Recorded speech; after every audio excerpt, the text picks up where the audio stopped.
നഗരി കാണിക്കൽ.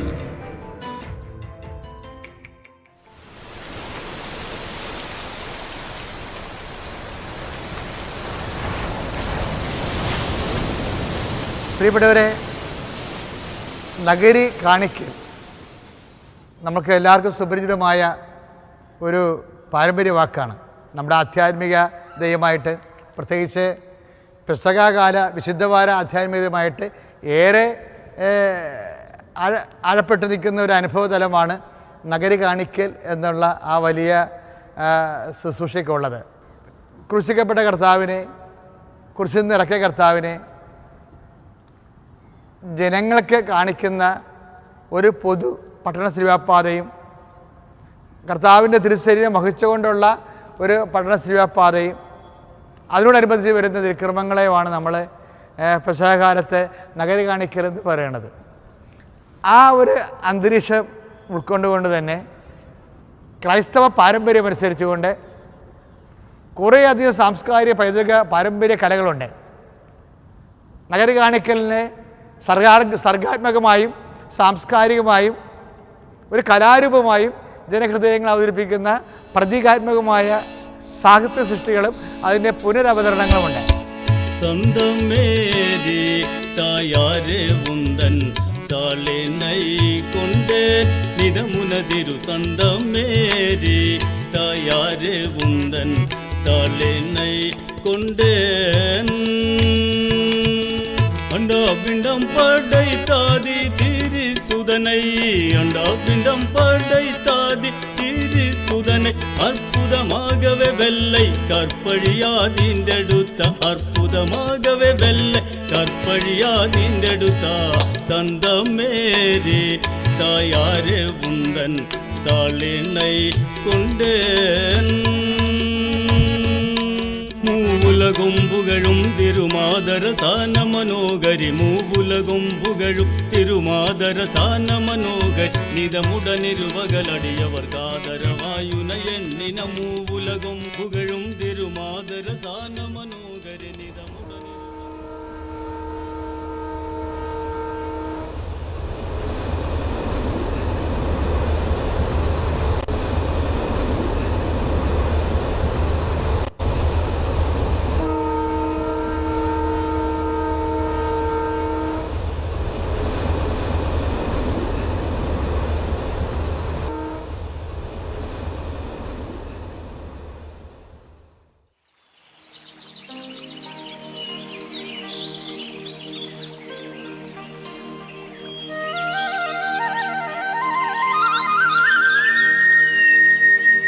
പാടും പുഴകളും തോടും മോടികൂടും മലരണിക്കാടും നീളെ കളകളം പാടും കാട്ടുചോലയും മാമണിമേടും വെള്ളിയരഞ്ഞാണം പോലെ ചുറ്റും തുള്ളിക്കളിക്കും കടലും എന്ന കവിത പോലെ. ഒപ്പം കടലോളം കലകളുടെ നാടുമാണ് കേരളം. വൈവിധ്യമാർന്ന ഭൂപ്രദേശങ്ങളിൽ ഓരോന്നിനും അതാത് സംസ്കൃതിയുമായി ബന്ധപ്പെട്ട പാരമ്പര്യ കലകളുമടങ്ങിയ നാട്. ദൈവത്തിൻ്റെ സ്വന്തം നാടെന്ന് വിളിക്കപ്പെടുന്ന കേരളത്തിൻ്റെ തെക്കേയറ്റം മുതൽ വടക്കേയറ്റം വരെ നീണ്ടുകിടക്കുന്ന തീരദേശ സംസ്കൃതിയുടെ ഈടുവയ്പ്പുകളായ തീരദേശ കലാരൂപങ്ങൾ. അതിൽ പരമ്പരാഗത മത്സ്യബന്ധനോപകരണങ്ങളുടെ നാടൻ സാങ്കേതിക വിളി മുതൽ കടലുമായി ബന്ധപ്പെട്ട വിശ്വാസ ആചാരങ്ങളും പാട്ടുകളും ഇതര വാമൊഴികളും വഴക്കങ്ങളും.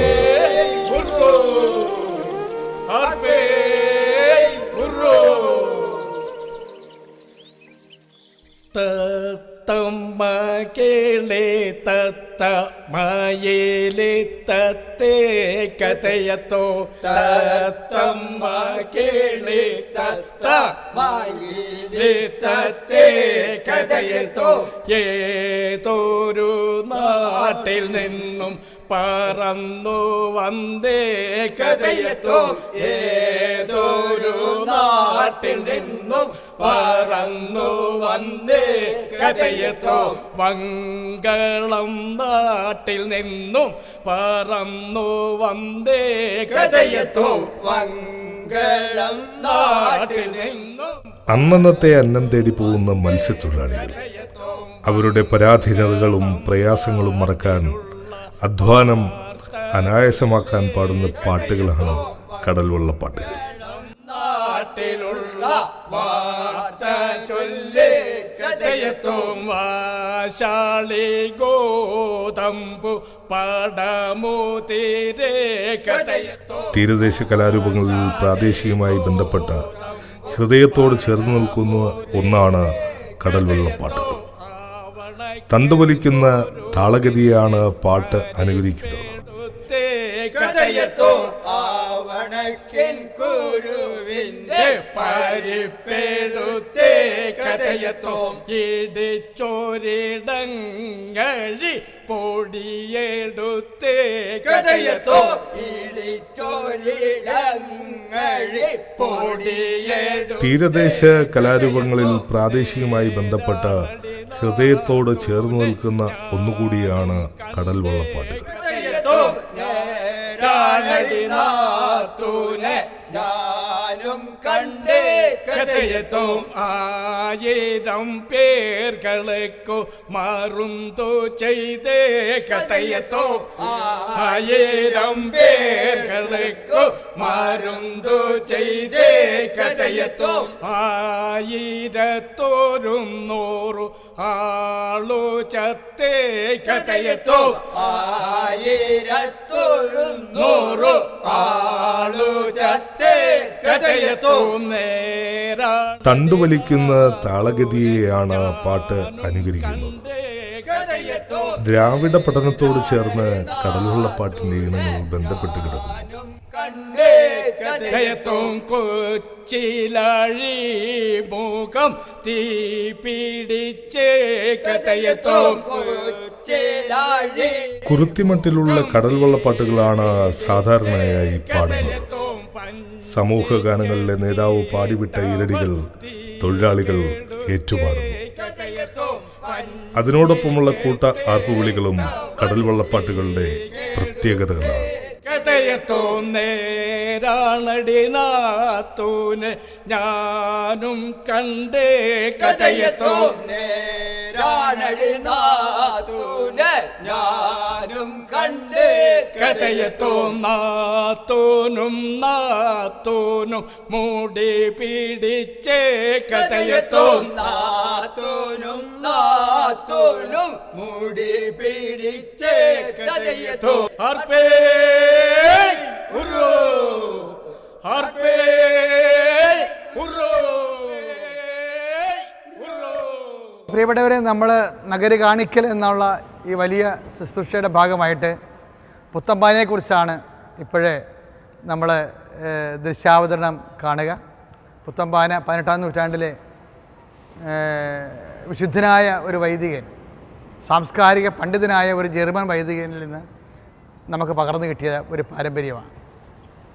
അതായത് പുതിയ പാന, പുത്തമ്പാന. പാന എന്ന് പറയുന്നത് ഒരു ശരിക്കും നമ്മുടെ കാവ്യ രൂപത്തിൻ്റെ ഒരു ശോകാത്മകമായ താളനിശ്ചയങ്ങളുള്ള, അതുപോലെ തന്നെ രാഗവിസ്താരങ്ങളുള്ള ഒരു ആലപന രീതിയാണ് പാന. ഈ പാന പുത്തമ്പാനയാകാൻ കാരണം വെച്ച് കഴിഞ്ഞാൽ പഴയ പാനയുണ്ട്. അതായത് പൂന്താനത്തിന് ജ്ഞാനപ്പാനയ്ക്കാണ് പഴയ പാനയെന്ന് പറയണത്. അപ്പം അതിന് സമാന്തരമായിട്ട് ഒരു ക്രിസ്തു പർവ്വം, അതായത് രക്ഷാകര സംഭവം, അതായത് പുതിയ നിയമത്തിലെ വെളിപാട് കൊള്ളുന്ന മാനവരക്ഷാ സംഭവം, ക്രിസ്തുവിനെ കേന്ദ്രീകരിച്ചുള്ള രക്ഷാകര സംഭവം അവതരിപ്പിക്കുന്ന ഈ പുത്തമ്പാന ജനങ്ങൾ വീടുകളിൽ മരണസമയത്ത് പണ്ട് പാടിയിരുന്നു. ഇപ്പോഴ് വീടുകളിൽ പാടുന്നത് പെസക കാലങ്ങളിലാണ് പാടുന്നത്. പ്രത്യേകിച്ച് ഇതിൻ്റെ 11-ാം പാദവും ഒക്കെ വളരെ മനോഹരമാണ്. നമുക്കെല്ലാവർക്കും അറിയാവുന്നത് അമ്മകന്യയാണ്. അതായത് മാതാവിൻ്റെ മടിയിൽ മരിച്ച ഈശോനെക്കുറിച്ച് നിന്ന് ഇറക്കി കിടത്തുമ്പോൾ അമ്മയുടെ മനസ്സിൽ വരുന്ന മഹാസങ്കടങ്ങൾ ഒരു സമുദ്രം പോലെ തിരഞ്ഞ് നമ്മുടെ ഹൃദയത്തിലേക്ക് അങ്ങോട്ട് കയറിക്കഴിഞ്ഞാൽ നമുക്കും അമ്മയുടെ അതേ ആത്മദുഃഖങ്ങൾ നമ്മൾ ആവഹിക്കപ്പെടുകയും അനുതാപം പൂത്തുലയുകയും ചെയ്യുന്ന അതിമനോഹരമായ ഒരു കാവ്യമാണ് അമ്മകന്യ അഥവാ പുത്തമ്പാന.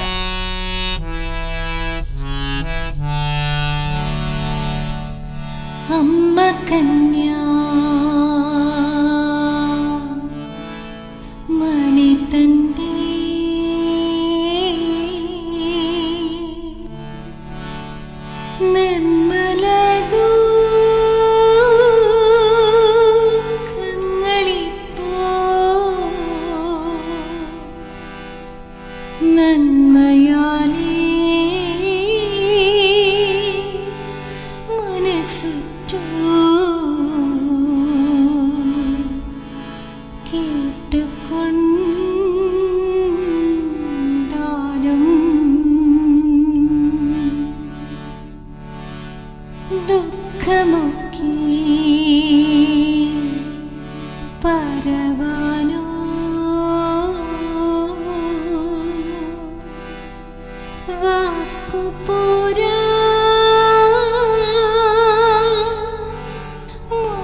പുത്തൻപാന.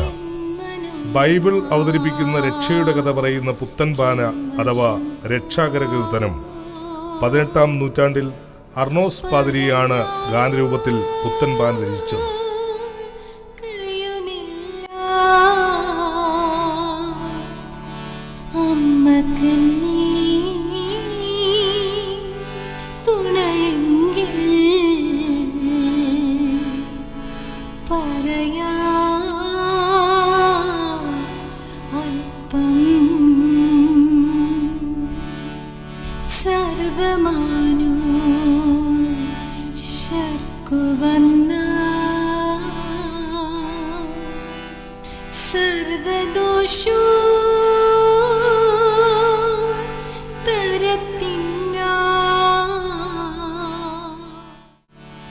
നോമ്പുകാലങ്ങളിൽ കണ്ടുവരുന്ന തീരദേശ ക്രിസ്തീയ കലാരൂപങ്ങളിൽ പുത്തൻപാന ഹൃദയത്തിൽ ആത്മീയത നിറയ്ക്കുന്ന ഭക്തി ശ്ലോകങ്ങളാണ്.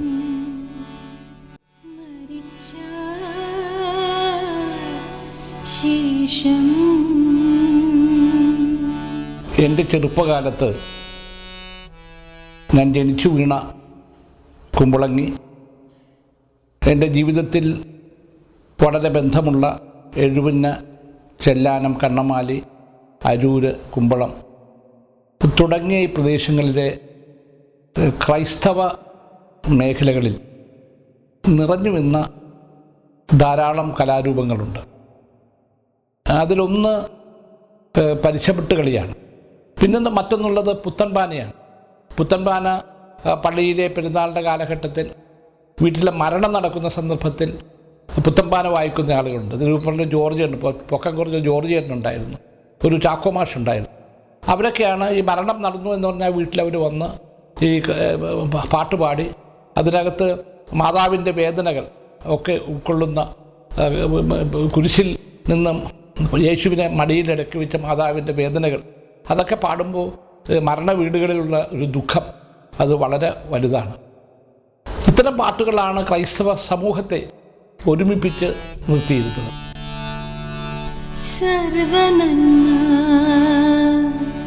കടലോണ്ടി സർവപങ്ക പാടു കണ്ടു സർവദുഃഖം 14 പാദങ്ങളിലായി നിവർന്നു വരുന്ന ഈ ഭക്തി ശ്ലോകങ്ങളിൽ ഏറ്റവും പ്രസിദ്ധവും ഭക്തിസാന്ദ്രമായതും മാതാവിൻ്റെ വ്യാകുല പ്രലാപം ഉൾപ്പെടുന്ന 12-ാം പാദമാണ്. കുന്തമമ്പ് വെടിച്ചെങ്കിൽ കൊണ്ടപ്പോലി മനം വാടി തൻ തിരുക്കാൽ കരങ്ങളും തളർന്നു പാരം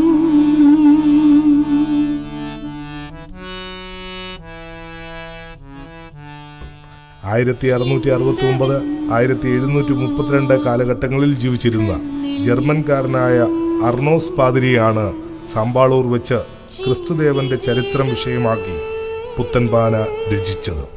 കണ്ണുനീരാ എന്തു ചൊല്ലാ അതു ദുഃഖം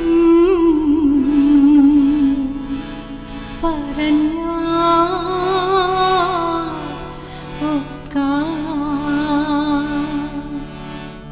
അന്തമറ്റ സർവനാഥൻ തൻ തിരുക്കൽ പനയോർത്തു ചിന്തയുട്ടം ഉറപ്പിച്ചു തുടങ്ങി ദുഃഖം. കൃപാസനം ആത്മീയ ശുശ്രൂഷ കേന്ദ്രത്തിൻ്റെ ഡയറക്ടർ ഫാദർ വി പി ജോസഫിൻ്റെ നേതൃത്വത്തിൽ തീരദേശത്തിലെ സാംസ്കാരിക കലകളും ആത്മീയ വിചാരങ്ങളൊക്കെ ഒന്നുചേർത്ത് ക്രൈസ്തവ സന്ദേശത്തെ തീരദേശ കലകളുമായി സമന്വയിപ്പിച്ചുകൊണ്ടുള്ള സംരംഭമാണ് പുരാതനമായ ഈ കലാവിഷ്കാരങ്ങളിലൂടെ നടക്കുന്നത്. പ്രത്യേകിച്ച് നോമ്പ് കാലത്തെ ആത്മീയ സന്ദേശം പകരുന്ന അമ്മാനപ്പാട്ടുകൾ, പുത്തൻപാന തുടങ്ങിയ ദേവസ്ഥവിളി തുടങ്ങിയ ആത്മീയ ശുശ്രൂഷ നമ്മുടെ സംസ്കാരത്തിൻ്റെ ആത്മീയമായ പാരമ്പര്യത്തിനുള്ള വലിയ മുതൽക്കൂട്ടാണ്.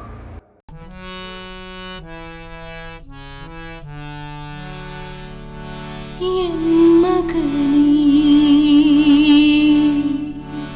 നിർമ്മലനേ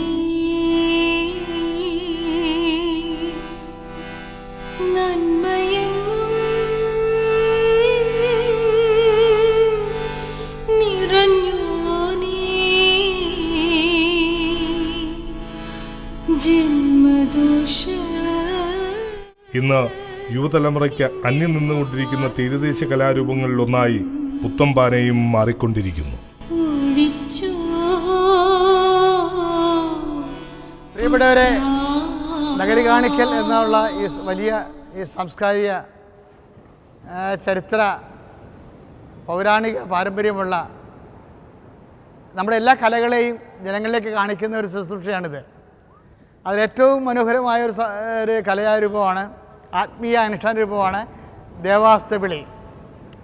ദേവാസ്തവിളിക്ക് എനിക്ക് തോന്നുന്നത് ഇപ്പോൾ കലവൂർ കൃപാസനത്തിലെ നാഷണൽ ഹെറിറ്റേജ് സ്റ്റഡീസ് സെൻ്റർ എന്നും പറഞ്ഞ് ഒരു 30 കൊല്ലമായിട്ട് ഒരു സ്ഥാപനം പ്രവർത്തിക്കുന്നുണ്ട്. അതായത് ക്രിസ്തീയ കലകളുടെ പൗരാണിക പാരമ്പര്യവും ചരിത്രത്തിൻ്റെ അടിവേരുകളും ചികഞ്ഞ് കണ്ടെത്തി ജനഹൃദയങ്ങളിലേക്ക് കൈമാറുന്ന, നഷ്ടപ്പെട്ടു പോകാതെ സംരക്ഷിച്ച് ജനഹൃദയങ്ങളിലേക്ക് കൈമാറുന്ന ഒരു കലാപഠന കേന്ദ്രമാണ് നാഷണൽ ഹെറിറ്റേജ് സ്റ്റഡി സെൻറ്റർ. ഈ കൃപാസനത്തിൻ്റെ ഈ സ്ഥാപനത്തിലാണ് ദേവാസ്തവിളിയെക്കുറിച്ചുള്ള ഒരു പക്ഷേ ഇന്ന് നിലനിൽക്കുന്ന ഏക പഠന കേന്ദ്രം. അതിങ്ങനെ പറയാൻ കാരണം ദേവാസ്തവിളി 3000 കൊല്ലത്തോളം പഴക്കമുള്ള ഒരു പാരമ്പര്യമാണ്. 3000മോ ഒരു പക്ഷേ 4000മോ. കാര്യം ദേവാസ്തവിളി ഒരു ആലപന രൂപമാണ്. ചെവിയിലിങ്ങനെ കൈ കടത്തി, കൈക്കുടന്ന ബാങ്ക് വിളിക്കണ പോലെ കൈ കടത്തിയിട്ടായിരുന്നു പണ്ട് ദേവാസ്തവിളി ആശാന്മാർ പച്ചപ്പാതിരേക്ക് ദേവാസ്തവിളി വിളിച്ചിരുന്നത്. ദേവാസ്തവിളി എന്ന് പറയണപ്പോൾ ശരിക്കും പറഞ്ഞാൽ ഉച്ചത്തിലുള്ളൊരു വിളി രൂപമാണത്.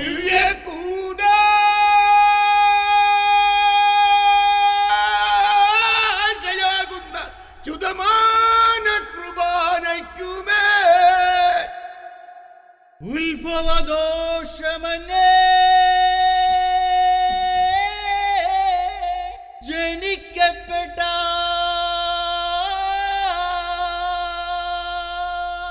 കന്യമറിയത്തിൻ്റെ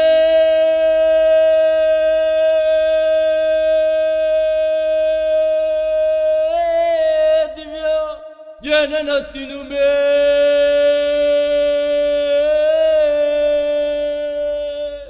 തുതിയുമേ. ക്രൈസ്തവർ വലിയ നോമ്പ് കാലത്തിലൂടെ കടന്നു പോവുകയാണ്. ഈ വലിയ നോമ്പ് കാലം പ്രാർത്ഥനയുടെയും ഉപവാസത്തിൻ്റെയും കാലഘട്ടമാണ്. ഈ കാലഘട്ടത്തിലാണ് കടലോരത്ത് ആധ്യാത്മിക കലാരൂപങ്ങളും ഒക്കെ ഉൾക്കൊള്ളിച്ചുകൊണ്ടുള്ള പ്രാർത്ഥനകൾ നമുക്ക് കാണാൻ കഴിയുക. അക്കൂട്ടത്തിൽ വളരെ പ്രധാനപ്പെട്ട ഒന്നാണ് ദേവസ്ഥ വിളികൾ.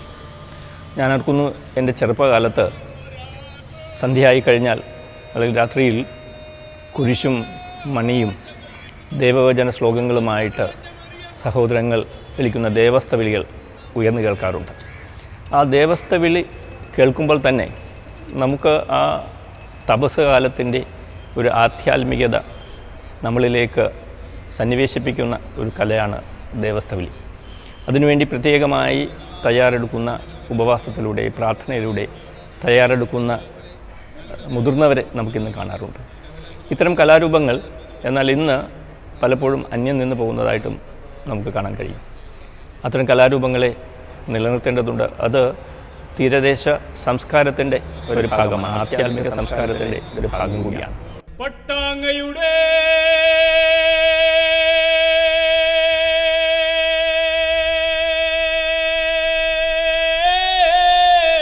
നാഥനാകുന്ന ദേവാസ്തവിളി നമ്മുടെ കേരള തീരങ്ങളിൽ അറേബ്യൻ മുസ്ലിം സംസ്കാരത്തിൻ്റെയും യൂറോപ്യൻ ക്രിസ്തീയ സംസ്കാരത്തിൻ്റെയും തണ്ടും താളും ചേർന്ന് വളർന്ന് കടലോര ഗ്രാമനിശകളിൽ കഴിഞ്ഞ 400 വർഷത്തിലേറെയായി ആണ്ടുതോറുമുള്ള വലിയ നോമ്പുകാലങ്ങളിൽ തീരനിവാസികളിൽ ആത്മീയ വിശുദ്ധീകരണം അനുഭവേദ്യമാകുന്ന തീരദേശ കലാരൂപങ്ങളിൽ ഒന്നാണ് ദേവാസ്തവിളി.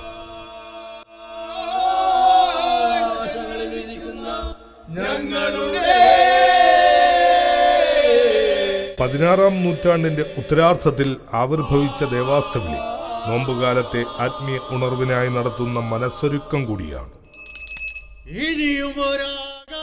നോമ്പുകാല രാത്രികളിൽ വിശ്വാസികളുടെ ചെറുസംഘങ്ങൾ കയ്യിൽ മണിയും മരക്കുരിശും ദേവവചനങ്ങളുമായി പ്രാർത്ഥനാ വിളികളോടെ ഒത്തുചേരുന്നു. നമസ്കരിപ്പിൻ നമ്മൾ. വിശുദ്ധ ഫ്രാൻസിസ് സേവ്യറാണ് കേരള തീരത്ത് ദേവാസ്തവിളി പ്രചരിപ്പിച്ചത്. വിശുദ്ധന്റെ ഗുരുവായ ഇഗ്നേഷ്യ ലയോളയുടെ ധ്യാനരൂപങ്ങളിൽ അടങ്ങിയിരിക്കുന്ന ജീവിതം ക്ഷണികമാണ്, മരണം നിശ്ചയമാണ് എന്ന സന്ദേശവാക്യമാണ് ദേവാസ്തവിളി എന്ന കലാരൂപമായി വിശുദ്ധ ഫ്രാൻസിസ് സേവ്യർ കേരള തീരങ്ങളിൽ പ്രചരിപ്പിച്ചത്.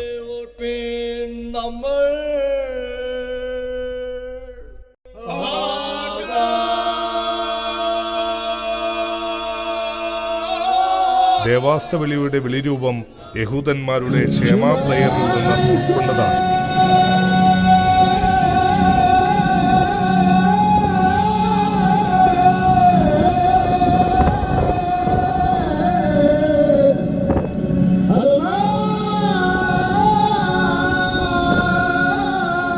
ദൈവത്തിന്റെ ഏകത്വത്തെ അംഗീകരിക്കുന്നതാണ് ക്ഷേമാപ്രയർ.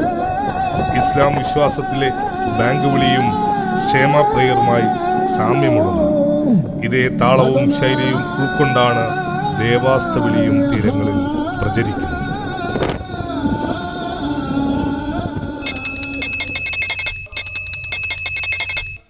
ദേവാസ്തവിളി രൂപം ചിട്ട ചെയ്ത് പഠിച്ച ശിക്ഷകണവും ആശാനും വ്രതമെടുത്ത നോമ്പ് നോറ്റ് കരിക്കുരി പെരുന്നാൾ ബുധനാഴ്ച വലിയ നോമ്പ് ആരംഭിക്കുന്നതോടൊപ്പം ദേവാസ്തവിളിയും ആരംഭിച്ച് മുഖ്യ ദേവാലയ നടയിൽ ദുഃഖവെള്ളിയാഴ്ച രാത്രി നടത്തുന്ന അവസാന വിളിയോടെ സമാപിക്കുന്നതാണ് നാട്ടാചാരം.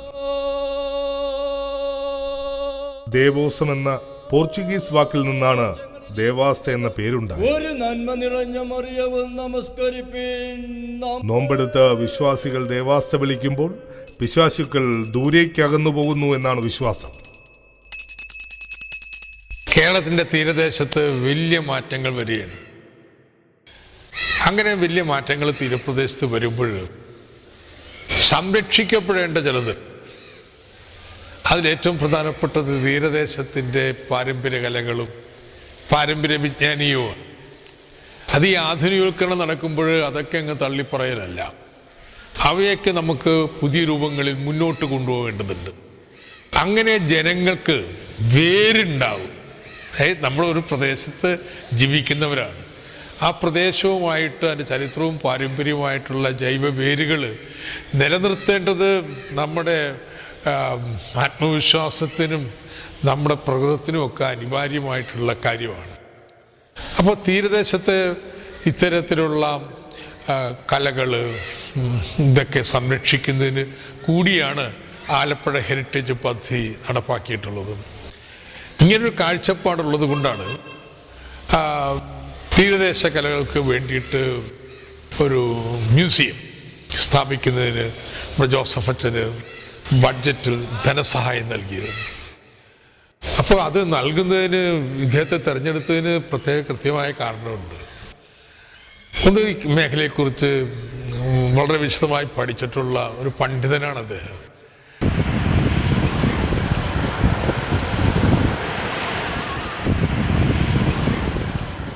ഒരു കാലത്ത് ക്രിസ്തീയ വിശ്വാസികളുടെ അഭിമാനമായിരുന്ന അണ്ണാവിപ്പാട്ട്, ദേവാസ്തവിളി, പുത്തൻപാന, അമ്മാനം, ചവിട്ടുനാടകം പോലെയുള്ള തീരദേശ കലാരൂപങ്ങൾ ഇന്ന് ജീർണത നേരിടുന്നു എന്നത് ഒരു യാഥാർത്ഥ്യമാണ്. കാന്തി പോലും ചിത്രഭാനു മകനേ,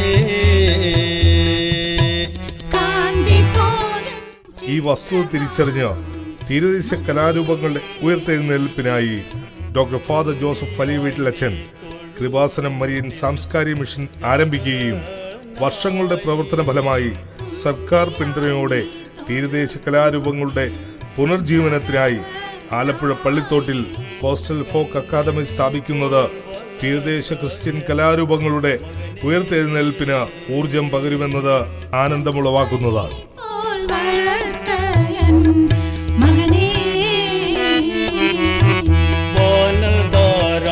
പ്രിയമുള്ളവരെ, നമ്മൾ അപൂർവമായ ക്രിസ്തീയ കലാ പാരമ്പര്യങ്ങളെക്കുറിച്ച് കണ്ടുകൊണ്ടിരിക്കുകയാണ്.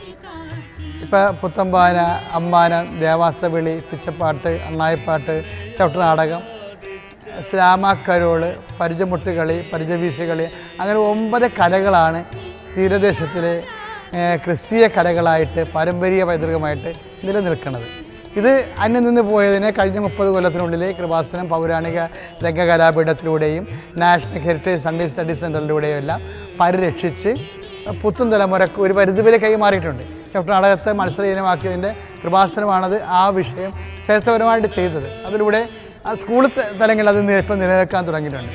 പക്ഷേ പ്രാദേശിക തലങ്ങളിൽ മറ്റ് കലകൾ നിലനിൽക്കാൻ വേണ്ടി നമ്മൾ school of folk arts, coast of school of folk arts കൃപാസനത്തിൻ്റെ ആഭിമുഖ്യത്തിൽ പുതിയ ഇൻസ്റ്റിറ്റ്യൂഷൻ സ്ഥാപനം തന്നെ പള്ളിത്തോട്ടിൽ നിർമ്മാണം ആരംഭിച്ചിട്ടുണ്ട്. ഗവൺമെൻറ് നമ്മളെ കുറച്ചൊക്കെ അതിന് വേണ്ടി സഹായിക്കുന്നുണ്ട്. അപ്പോൾ ഇങ്ങനെയുള്ള എല്ലാം വരുമ്പോൾ നമുക്കിപ്പോഴേ പണ്ടത്തെ ഒരു അവസ്ഥയല്ല. ഇതെല്ലാം പഠിക്കാനും അഭ്യസിക്കാനും കൈമാറാൻ ആഗ്രഹമുള്ളവർക്ക് അതിനുള്ള അവസരമുണ്ട്, അതിനുള്ള സാഹചര്യമുണ്ട്. നിങ്ങളത് പ്രയോജനപ്പെടുത്തണമെന്ന് കൂടി അപേക്ഷിച്ചുകൊണ്ട് ഈ വലിയ ശുശ്രൂഷയ്ക്ക് ഇത്രയും നല്ല പ്രേക്ഷകരായതിൽ നന്ദി പറഞ്ഞുകൊണ്ട് നന്ദി, നമസ്കാരം.